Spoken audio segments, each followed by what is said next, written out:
चटकदार एक भजन भगवान की जय। 30वां अध्याय। बड़े मनोयोग पूर्वक नारद जी से ये कथाएं महाराज पृथु ने सुन रहे थे। नवमी की कथा सुनने के बाद महाराज पृथु ने नारद जी से कहा, हे देव ऋषि, भीष्म पंचक व्रत जो कि भगवान को अत्यंत प्रिय है, किस कारण प्रसिद्ध हुआ, मेरी यह जानने की प्रबल इच्छा है। नारद जी ने कहा, हे राजन, यह व्रत अनादि काल से था, परंतु बीच में लुप्त हो गया था। दोबारा यह कब और कैसे प्रारंभ हुआ, इसकी कथा सुनो। इस युग में भगवान श्री कृष्ण ने भीष्म पितामह को यह व्रत बताया था, जिन्होंने ही सर्वप्रथम इसे किया था। इसी कारण यह व्रत भीष्म पंचक के नाम से प्रसिद्ध हुआ। हे राजा पृथु, महाभारत युद्ध से पहले पांडवों की ओर से जब भगवान श्री कृष्ण कौरवों को समझाने के लिए गए, तब सर्वप्रथम वह विदुर जी के पास पहुंचे। विदुर जी ने उनका अत्यंत सादा सत्कार किया। तत्पश्चात श्री कृष्ण जी भीष्म जी के पास गए। वहां जाकर कुशल क्षेम के बाद श्री कृष्ण ने अपने आने का संपूर्ण वृत्तांत भीष्म जी को सुनाया। तब भीष्म जी कहने लगे, भगवान तीनों लोगों के स्वामी होते हुए भी आप केवल पांडवों की ओर से ही दूत बनकर क्यों आए हैं, तथा पांडवों के प्रति आपका इतना प्रेम होने का क्या कारण है। तीनों लोग आपके वश में हैं। तब पांडवों ने ऐसा कौन सा व्रत का दान पुण्य या यज्ञ किया था, अथवा उनके पास ऐसा क्या वशीकरण है जिसके कारण आप उनके वश में हो गए हो। भगवान श्री कृष्ण ने मुस्कुराकर उत्तर दिया, हे गंगा पुत्र, यद्यपि यह रहस्य अत्यंत गुप्त है, तथापि मैं तुमसे कहता हूँ, पूर्व जन्म में इन 5 भाइयों ने एक ऐसा व्रत किया था जो मुझको अत्यंत प्रिय, इसी कारण मैं इनके वशीभूत हूँ। अब तुम इस व्रत का वृत्तांत सुनो। अत्यंत प्राचीन काल में उज्जैन नामक नगरी में कवि, शुचि, दृढ़, दंत तथा हंस नामक 5 ब्राह्मण रहते थे। वे सभी वेदों के ज्ञाता, युवा, रूपवान तथा गंधर्व विद्या में अत्यंत निपुण थे। वे सभी दिशाओं में भ्रमण करके अपनी गान विद्या द्वारा पर्याप्त धन प्राप्त किया करते थे। एक बार वे मथुरा नगरी में सुबीर नामक राजा के दरबार पर पहुंचे। संगीत कला में निपुण होने के कारण उन्होंने राज्यसभा में इसका प्रदर्शन करने की इच्छा प्रकट की। वे 4 दिन उपवास तथा परम पवित्र यमुना जी के स्नान करते रहे। फिर उन्होंने किसी से राजा का संपूर्ण वृत्तांत पूछा। उसने बताया कि राजा की कादम्बरी नामक अत्यंत सुंदर भोग पत्नी है। वह संगीत विद्या में निपुण, मधुर कंठी, नृत्य में अत्यंत प्रवीण, रूप लावण्य तथा यौवन में अद्वितीय है। वह प्रतिदिन राजा के सम्मुख एकांत में नृत्य तथा गायन करती है।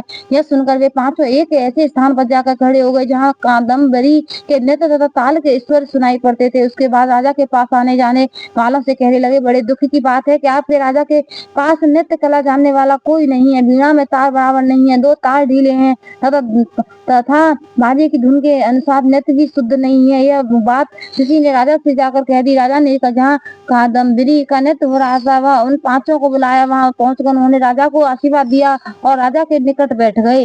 कादम्बरी ने उनको संगीत विद्या में अत्यंत निपुण समझकर अपना विशिष्ट नृत्य किया। जब उसने चक्र में ताल दिया तो उन ब्राह्मणों ने उसको रोका। उसने चक्र छोड़कर यथा योग्य ताल दिया, मगर चक्र खंडित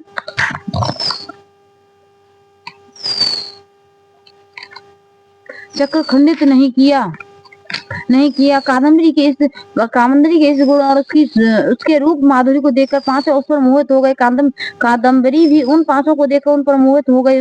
उनसे रात्रि के समय गुप्त रूप से अपनी एक सहेली के साथ उन 5 का यह संदेश भेजा कि तुम में से एक प्रतिदिन नगरी के उत्तर की ओर यमुना नदी के तट पर समीप लताओं में घिरे निर्जन अनंत नामक तीर्थ में मेरे पास आकर अपनी अपनी विद्या तथा गुण का प्रदर्शन करो। उस समय मैं वीणा तथा राग का कौशल दिखाऊंगी। आगे की घटना सुनाते हुए भगवान ने कहा, एक ब्रह्मचारी जो मेरा भक्त था, दुष्ट संगति से बचने के लिए गांव से अत्यंत दूर रहता था। उन दिनों में वह भीष्म पंचक व्रत करके देवालय में मेरा पूजन किया करता था। कार्तिक शुक्ला एकादशी के दिन उन संगीत ब्राह्मणों में से कवि नाम का एक बड़ा भाई भी उस देवालय में आया। कादम्बरी भी वहां पर पहुंच गई। वहां मेरे भक्ति ने जिस प्रकार पूजन किया, कवि नामक ब्राह्मण ने भी वैसा ही किया। उसके बाद वीणा लेकर गायन प्रारंभ कर दिया। मेरा भक्त क्योंकि मैं अपने मन पर विजय प्राप्त कर चुका था, इस कारण गायन सुनकर उसके क्रोध नहीं आया। कादम्बरी और कवि समस्त रात्रि गायन और नृत्य करते रहे। प्रातः काल ब्रह्मचारी भक्त को गोबर का आचमन करते देख कवि ने भी ऐसा ही किया। इसके बाद कादम्बरी अपने महल में चली गई। ब्रह्मचारी की संगति और रात्रि जागरण के कारण कवि के समस्त पाप दूर हो गए थे। द्वादशी के दिन वह अपना समस्त द्रव्य दान करने विरक्त हो गया। दूसरे दिन शुचि आया।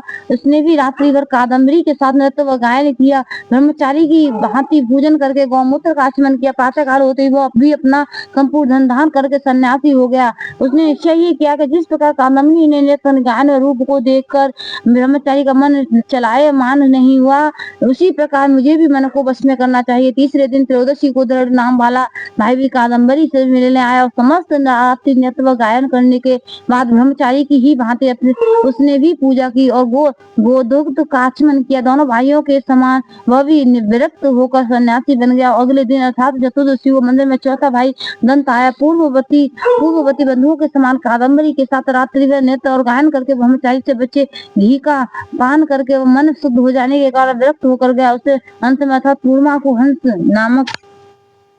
नामक प्रतिपदा एकम को खीर का भोजन ब्राह्मणों को करावे था, भक्ति दान दक्षिणा देकर उन्हें संतुष्ट करे।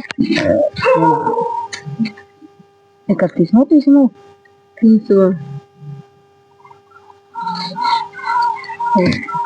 सबसे छोटे भाई ने आकर ब्रह्मचारी को प्रणाम किया और यमुना के स्नान करके आंवले के वृक्ष के नीचे श्राद्ध कर्म किया और बाद में अपने भाइयों के समान ही व्रत हो गया। इस प्रकार पांचों भाइयों ने एक दिन यह व्रत किया। यह कथा समाप्त होते भगवान श्री कृष्ण ने कहा, 20 कार्तिक मास में हमारा पूजन दान पुण्य करने से करोड़ों योगों के समान फल मिलता है। उधर राजा ने नित्य प्रति रात्रि में कादम्बरी के मंदिर में जाने का समाचार पाकर उसे महल में बंद कर दिया, जिससे वह मंदिर न जा सकी।